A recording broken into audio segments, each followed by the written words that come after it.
మానాలి, అవకాశాన్నే చూసి ఇరుకైపోవాలి. ఎద సభలో ఎన్నో ఎన్నో ఊసులు చెప్పాలి, రసమయ సభలో చెప్పినవన్నీ చేసుకుపోవాలి.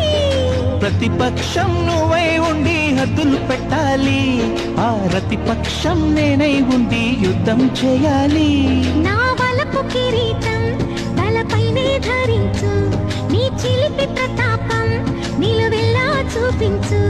నీ చెనుకులకే వేస్తా నా ఓటు, నా చెమటలతో వేస్తా ఓటు.